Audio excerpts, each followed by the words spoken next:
Hello, everyone, and welcome to the first episode of the Jewish Baseball More Than a Game podcast. My name is Miles Porter. I'm here with my amazing co-host, Danny Dworkin. Danny, how are you feeling today? I'm feeling good. I'm excited. It's been in the works for a while and kind of happy we're finally getting our voices heard and out there. Yeah, yeah, we're feeling good. We're excited to do this. Danny and I are both coaches for Team Israel Baseball. We're both Jewish, obviously. So, with this podcast, we're going to be able to tell our Jewish stories, talk about Team Israel Baseball, and really just have a good time, going from there. Being able to connect with you all, being able to connect with those who can relate to us, and tell a story, because I think there's a lot to be said there. Oh, absolutely. I couldn't agree more. And especially during this time, in 2025, being Jewish can definitely be a little scary at times. Finding a voice, having a voice, definitely difficult with given the events going on around the world. Not just here at home, but over in Israel. And that's affecting how we all live here. Yeah. Yeah. No, it's not an easy time for all of us, but platforms like this can help us all come together, maybe give us some positivity, some insight as to how we can, maneuver everything going forward, our feelings, frustrations, what we're scared of. And that's what this podcast is going to be about. So before we get started, I just kind of wanted an introduction. Danny, I'll start with you. Please tell me what it means, in terms of what this has meant to you in terms of, being Jewish, playing baseball. Can you just tell me about how all this ties in together for you? Yeah, absolutely. Growing up Jewish and, where I'm from, there are a lot of Jewish people around. Playing baseball, I never really gave it a second thought because, I knew a lot of my Jewish friends were playing baseball. We'd go to synagogue and, on Saturdays, high holidays and talk about baseball, talk about, our little league games and stuff like that. So it really wasn't so weird for me that, hey, I'm Jewish and I also play baseball. And also as a kid, my temple back home held Israel baseball events actually before, they were starting this brand, Israel Baseball Americas, which is just an incredible, incredible thing that they're doing. And that's how I really kind of got introduced to Israel baseball when I was very young. So, when guys like Eric Holtz were playing, guys like Adam Greenway, I believe, or Greenberg, I believe his name was on the Cubs in the Oh Cubs yeah. minor league system, I should say, was playing. So, just from a young age, I always knew about Israel baseball, but I just never knew how it impacted my life until, fast forward 20 years till now. But, I think it really first hit me being a Jew playing baseball in college, going to Iowa, where me myself being there probably quintupled the Jewish population. But, I'm joking. There was a Hillel there. There was, a really good, solid Jewish foundation there for me. But when I played club baseball there wasn't a Jew on the team. I'm still convinced to this day that I'm probably the first Jew half of those guys met, and they were great. I had best 4 years of my life playing club baseball at Iowa. Actually like 2 years for me. But just playing baseball in itself, I kind of didn't understand until now. I'm done playing really what it means to be a Jew in baseball and to have that culture and apply it. Now that I'm coaching and, you're coaching as well, we get to see it through a completely different lens. And, it's finally kind of all coming together for me. And I do really realize now that being Jewish is more than a religion. You're a part of a greater people. You're a part of just an unbelievable group of people that are resilient, tough, smart, Yeah. and really center their whole culture around family, around education, around giving. You know, it is, it took me very long to figure that out. And, I think that's one of the main reasons, that this podcast was born too, is Yeah. because I want to help people figure that out at a much younger age than I did. Yes. Because I think that's such a valuable lesson to learn moving forward. And, like I was an AE Pi at Iowa, and I totally could have utilized my time in that fraternity so much better than I did. But I'll admit it, like I was scared to be Jewish. I was scared to look at myself and say, you know what, I'm different, and that is okay to be different. And I had a huge issue with that in college because, oh, what would my friends think that are not Jewish?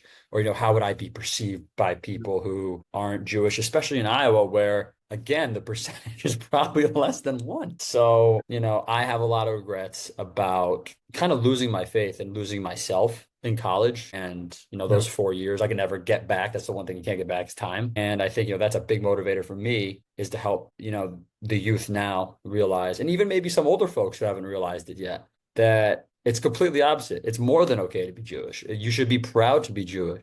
You should wear the Star of David outside of your shirt. You should wear Israeli things, articles of clothing, because love beats hate every time. And that's kind of the one thing I've learned throughout this whole, thing that's going on in Israel with Hamas and, just love. That's the key, I think. The Jews are very loving of each other and they're, very fond of each other. They'll stick up for each Yeah. other. They're a community that's always going to have your back no matter what. And that's nonetheless, that's not like baseball, right? Like you're on your baseball team, right? You strike out or you ground out, but you move the runner over. Guy Yeah. behind you, you're going to get him in, right? So he has your back. Your team has your back. Like, so I feel like, that's kind of a relatable thing. We all have each other's backs, whether it's in Judaism or in baseball. And, I can't wait to see what this podcast becomes Yeah. and who we draw. And I think it's going to be great.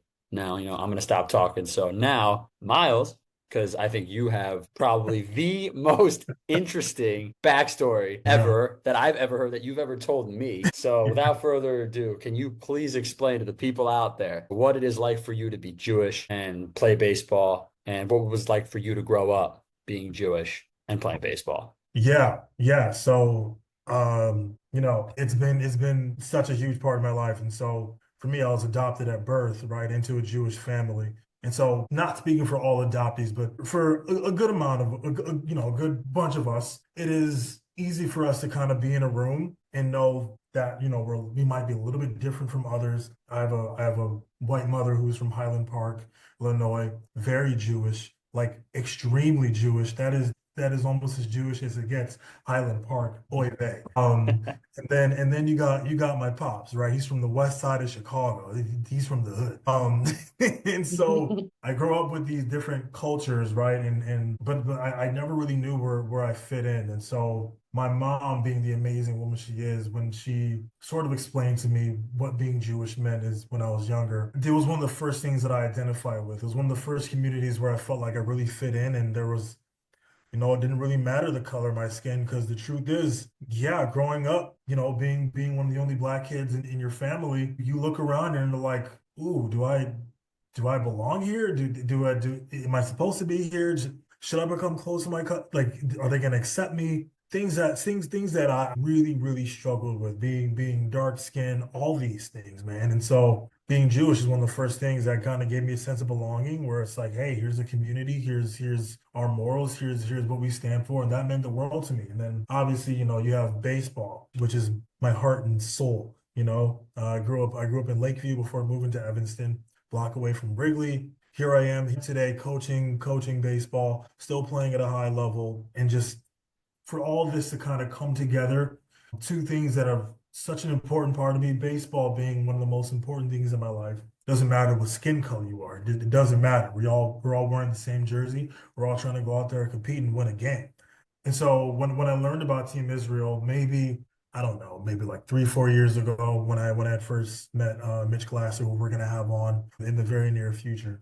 He was one of the first people to tell me about it. And I was like, oh my gosh, that's awesome. Being Jewish and playing baseball around a lot of people who identify the same. Growing up black and Jewish, we're rare. We're rare, man. Like we're very rare. One of my favorite things to do is go up to people and like when I first meet them and they're kind of like, what's something cool about you? I'm like, oh, I'm Jewish. And it's always a pause. It's looking at what? I didn't know they came in that kind.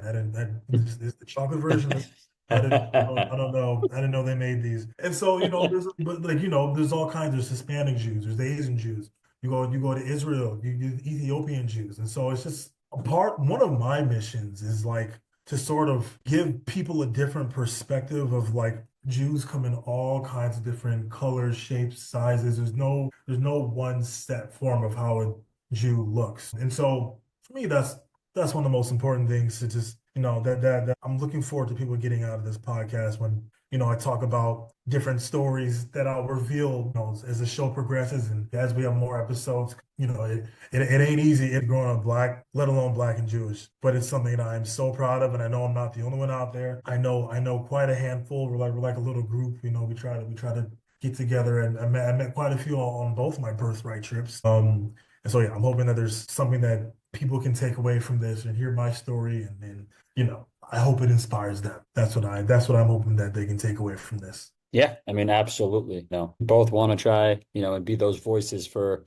people that may be afraid or maybe, not want to talk about it, or maybe in a very similar situation you were when you were like, I don't belong, or I don't feel at least that I belong. And the truth is, like, you're right, one size does not fit all. And, I think the sooner people realize that, the sooner people will start to speak out. And you could see it already happening too on different Yeah. social media platforms. People are starting to get fed up. And, I have to be honest with you, it's real nice to see Yeah. people sticking up for Jewish people. And especially with the tensions and how they are now. And, I don't want to really say it or bring it up, but it really does remind me, or not remind me, obviously. I know I wasn't alive during this time, but, when you read about the Holocaust and you read about the events that led up to it, and you kind of compare it with what's going on now.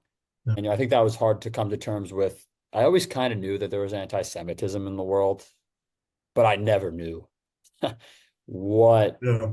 it has become, you know, especially, with you, working at a university right now and with, everyone knows about the protests going on, whether it's Palestinian or a Jewish protest. I was Yeah. kind of wondering if you could touch on maybe something maybe you see on campus that could potentially be very threatening to someone who is Jewish and threatens their everyday normal life on campus, because I think that is something that does need to be talked about. Yeah, so there's a lot of misinformation being spread at the moment in various ways that I think it's also kind of unfair to the people who are protesting because they're just hearing one side of the story. So maybe they're not anti-Semitic, but like they're hearing one side of the narrative, and that narrative might not even be true. I mean, a lot of things was going on in my university that I work at right now is, there's a lot of training going on. There's a lot of emails going out from the president, sort of letting people know, hey, anti-Semitism isn't going to be tolerated, and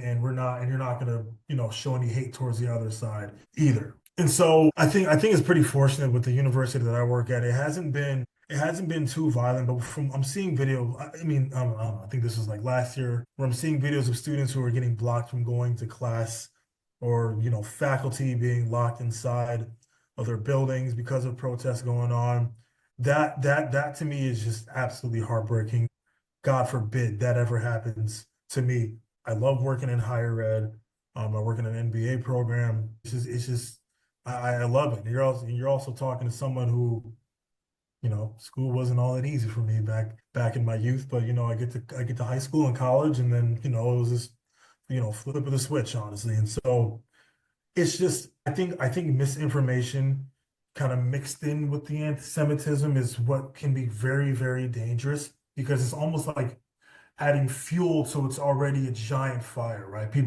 There's already a lot of hate towards Jews, and so now you add a narrative in there that's not even true. That just adds to it. Now that fire is even bigger. Now it becomes even more dangerous. And it's unfortunate. My mother works at a Jewish preschool, and I think every day they have at least, or maybe not every day, like 2 or 3 times a week, there's a policeman that's you know parked in his or her car outside of the building, just keeping an eye on everything going on there. And dude, it is so sad and scary that, the buildings, synagogues, they basically have security, from the police, or a lot of synagogues are hiring their own security, or whatever establishment. It's crazy. Misinformation, in my opinion, is so dangerous. Yeah, I couldn't agree with you more. And, to your point about the synagogues and the schools, my aunt, she works at a synagogue here in Chicago. And, every time I go to an event there's so many security guards with Yeah, guns, ready to go. yeah, And sometimes they have bomb sniffing dogs come before, it's just something that you don't really believe it until you see it. And then when you see it, it's disgusting. And while it makes you feel safe, it also, makes you ask the question, what has happened? How has this world become what it is? I can't go and I can't go and practice Judaism without the threat of being killed, without the threat of someone hating me because of just what I am and who and what I believe. And I think you're 100% right that the misinformation is a huge issue. And, especially now with the videos, you have the AI, you have oh my propaganda, you have gosh, all of these things that are playing into that misinformation yeah, and playing into, because they look incredibly real. oh yeah, And yeah. it's very hard to tell the It's difference gonna get between better as time AI. goes on too, a year from now. Yeah. and it just become more real. Yeah. Like in a few years, I'm gonna be able to put a fake version of myself in this chair and do the Yeah. podcast and just voiceover.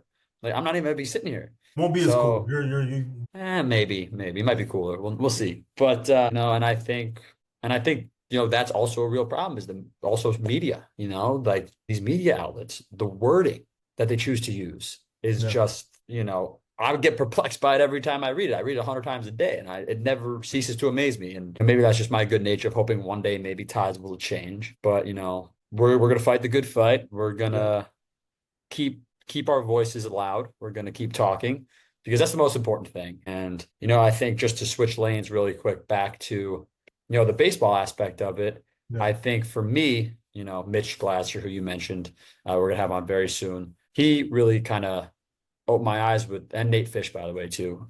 They really kind of opened my eyes to the whole Israel Baseball Americas thing, which Hmm. I thought was a brilliant idea. And quite frankly, I was like, how does no one think about this sooner?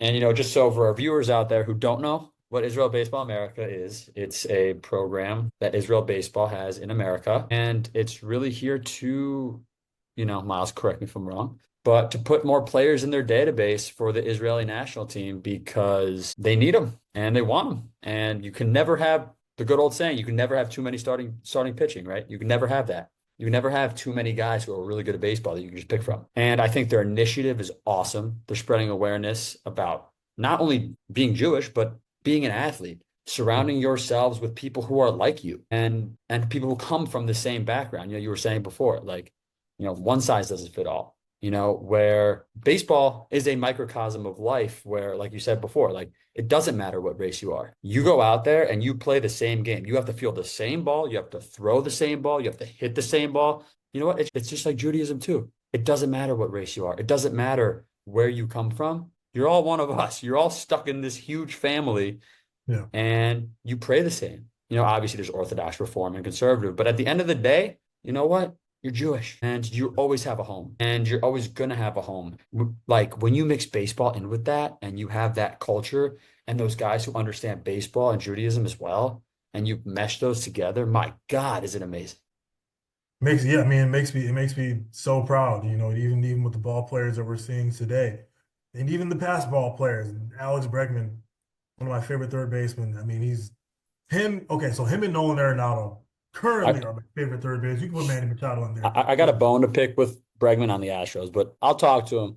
Talk to him about it later. Yeah, no, understandable. I think I know where you're going with that. I completely understand. I mean, man, it's such a great community to be a part of, and just embracing who we are. I'm very proud of it. I think like when I was third, yeah, I mean, okay, so before my bar, I was still very like kind of shy about telling people I'm Jewish. I was a bit of a nerdy kid. I was a scrawny kid. I've worn glasses my entire life.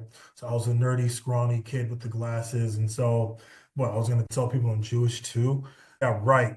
And so I was very, kind of scared of it. But my mom always did a great job telling me, like, hey, Miles, being Jewish is awesome. Like, yeah, it's awesome. I just don't know if I can fit in with my peers. And then, like a week before my bar mitzvah, I figured out that Drake was Jewish. So I grew up a big Drake fan. When I figured out that he was Jewish, I was like, okay, well that's awesome. And then I'm learning about like Ryan Braun, and then it goes on and on and on. I did these things I didn't understand. I didn't understand like that there were so many more Jews out there in terms of people that I could look up to and feel like I could identify with. It goes on and on. And so Adam Sandler, Jerry's, it goes on. And so when I'm learning about, you know, these people who are very Jewish and like very open about their Judaism, very proud of who they are, that made me feel so much more comfortable with it. And so that is what I'm here for this podcast. That's what you're here for with this podcast. And we're just going to continue to, mesh this all together. And it is going to be a very fun journey. So I'm looking forward to that. Oh, me too. And I'm so incredibly grateful of the experience that we both had. And I think it's a really good thing to have two different perspectives Yeah. because you need that. And you need sometimes, that's all it is. Sometimes all you need is a conversation with someone, just kind of looping back in the misinformation. Have a calm conversation. It seems like these days everybody's just so fueled with hate and you can correct me if I'm wrong here. And, we were kind of touched on this the other day, but I feel like people now politicize everything.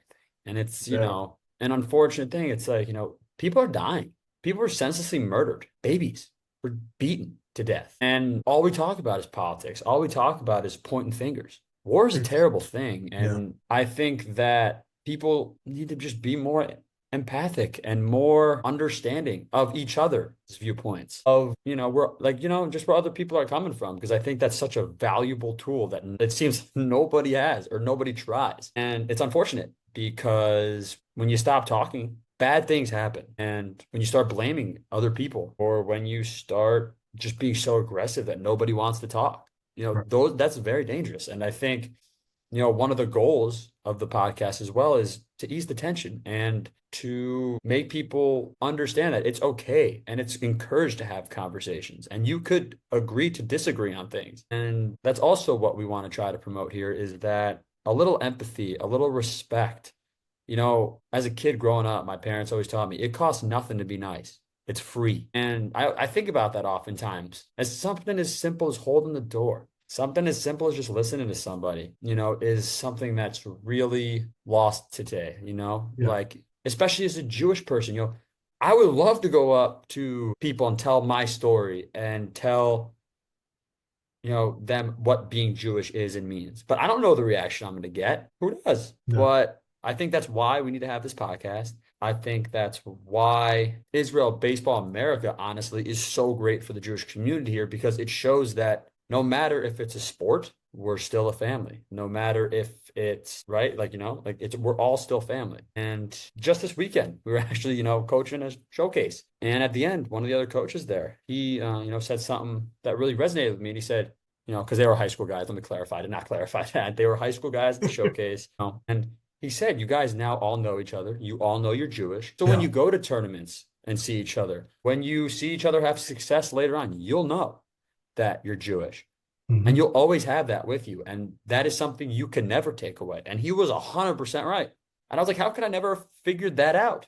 And that's still resonating with me right now. I mean, it's going to resonate with me forever what he said, because it's just so true. And this is also a podcast geared towards youth. Like I said before, all ages, everyone. If there's any high schoolers or college kids listening to this, even middle schoolers, elementary school kids, Yeah. don't be afraid to be Jewish. Yeah. Don't be afraid of who you are. Embrace it. Be proud of it. Wear it across your chest. And never, ever, ever let someone tell you that, being a Jew means nothing or like it's, supporting Israel is a stupid cause or a stupid thing, because it's not. Don't back down. You have a voice. Everyone has a voice. I don't think I could have worded that any better. And like three of the points you made, I was going to make that same point. And I think that is a good place to conclude the first episode, the inauguration episode. And I'm excited. I'm excited. Thank you to all those who were listening. That concludes the first podcast episode. One more quick thing before we conclude. Yeah. So I want the fans of this podcast and I want the listeners of this podcast to have a say also in what we talk about. So if you have any questions, segment suggestions, literally anything that could help build this podcast up, please, please, please send us an email. And our email address is jewishbaseball@gmail.com. I'm looking forward to reading every suggestion and every question we get, and we will answer it during the pod. We'll have very, very honest, raw answers, and it's gonna be great. We're here to help you all, and really we just enjoy doing this. So now that concludes the first episode of Jewish Baseball More Than a Game. I'm Miles Porter. That's Danny Dworkin. We're excited to continue this journey with you all. We'll see you next time.